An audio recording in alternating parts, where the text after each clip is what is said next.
Pose 316. Study Session 8.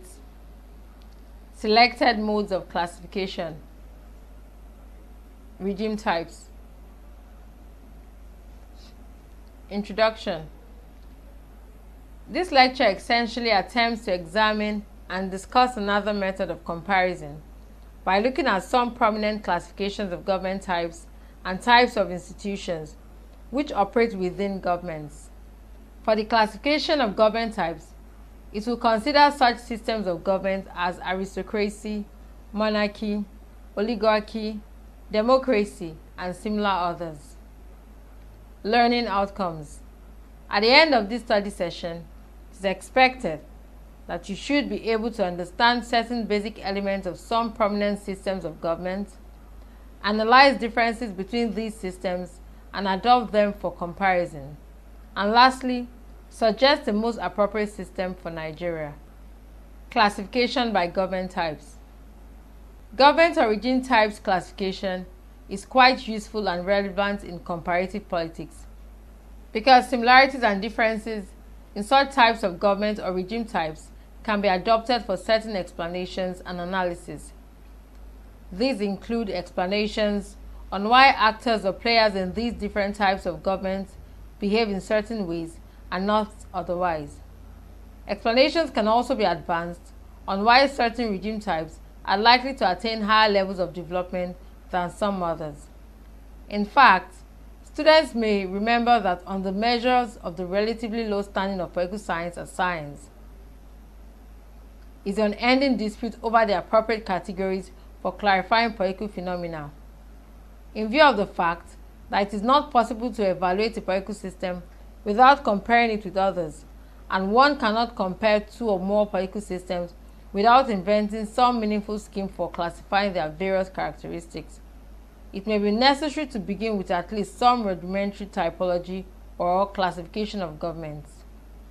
The main focus here include government by one individual, that is monarchy, by few individuals, for example aristocracy or oligarchy, and by many people, for example democracy or mobocracy. Following the suggestions and analysis by Plato, government by one, the few, or the many may be distinguished as good or bad forms of government. Each good form has its bad counterpart. For instance, it is not a foregone conclusion that if one man rules the state, his rule will automatically be good or bad.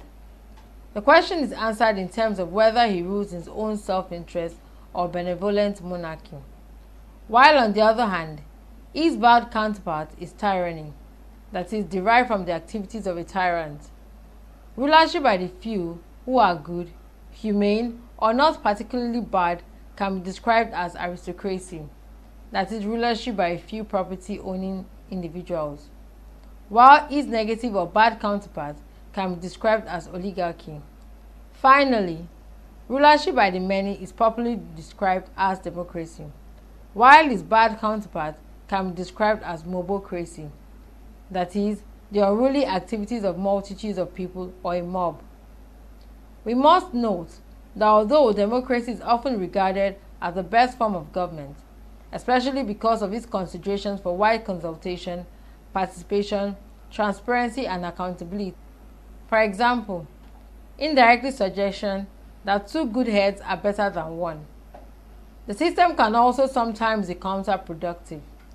Take, for example, in view of the fact that number counts and majority carries the day in democracy, faulty decisions can be made in terms of selection of candidates or even policy making by an ignorant majority.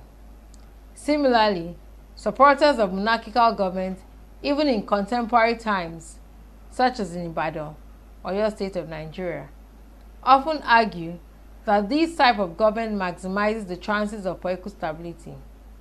Students of comparative politics may also be impressed about the relatively high stability of contemporary states that have retained their monarchical institutions, for example in the United Kingdom, Netherlands, and Spain, among others, where the democratic system also accommodates the influence of the monarchy.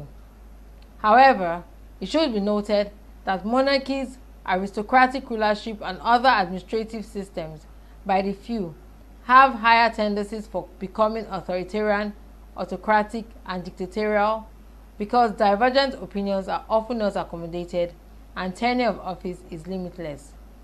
A very good example that should interest us as students of comparative methodologies is military rule. Study session summary. In this lecture, we carefully selected different types of government as well as institutions of government for the purpose of comparison. These included government by one individual, that is monarchy, by few individuals, such as aristocracy or oligarchy, and by many people, such as democracy.